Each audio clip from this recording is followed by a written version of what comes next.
We got Sergeant Cannons. All right. Good afternoon, everyone. How's everybody doing? All right. Fantastic. I'm doing all right. A little warm. That tends to happen though when you're wearing wool here in Florida. You guys look way more comfortable than I feel. So I'm going to come and try to join you a little bit in the shade here. But I want to begin by saying welcome. On behalf of the National Park Service, welcome to Gulf Islands National Seashore. I'm one of the park rangers here, though I don't really look like it right now. But I have the privilege of being here to protect this national park and share some of the incredible stories that this park has to tell with everybody who comes here.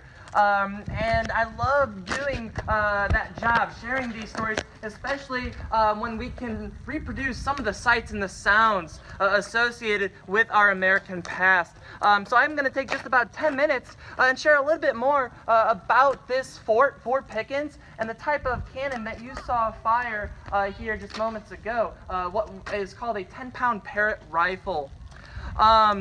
I right now am dressed as a U.S. soldier, would have dressed and appeared in 1860 and 1861 and a little bit onward into that, onto what becomes the American Civil War.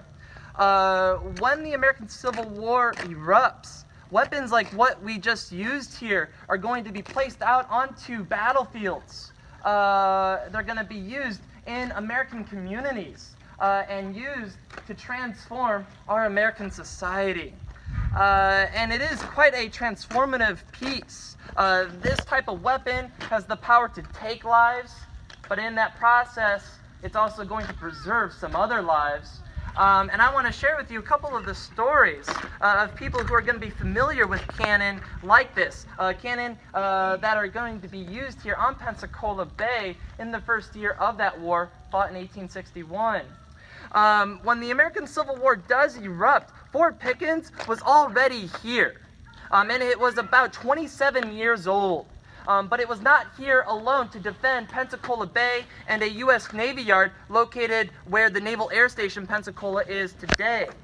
Fort Pickens was joined by Fort McRee off to your left, located on what today we call Perdido Key. And then across the bay at the top of the shipping channel, still standing, is Fort Barrancas and Advanced Redoubts, both of which are part of your Gulf Islands National Seashore.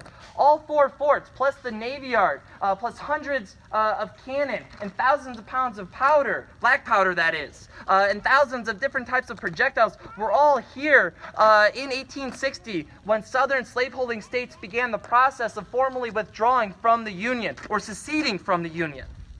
The state of Florida and the state of Alabama would quickly realize how important this property was. So there would be a race to control Pensacola Bay. There was a race between Alabama militia and Florida militia and a small detachment of U.S. soldiers. There was also sailors, U.S. sailors, and Marines located in the Navy Yard.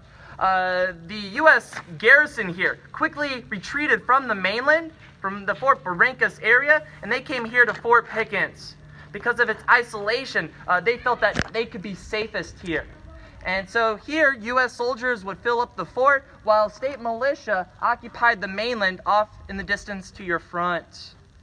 There would be a few attempts, several attempts to have Fort Pickens surrender to the state of Florida. But the U.S. officers here, they refused those surrenders. And because of their refusal, Fort Pickens would be retained by the U.S. government throughout the entirety of the war.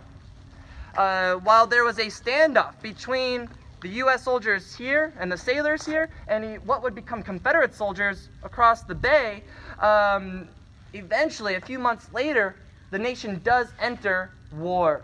The first shot of the war, though, did not come here. Rather, it came at Charleston, South Carolina, where a similar standoff was going on between Confederates occupying the mainland and U.S. soldiers occupying Fort Sumter. The day after that first shot of the war, the U.S. Navy offloaded reinforcements and supplies so that they could better hold this fort that we are gathered in. They would also send in new types of weapons, such as what we demonstrated with today.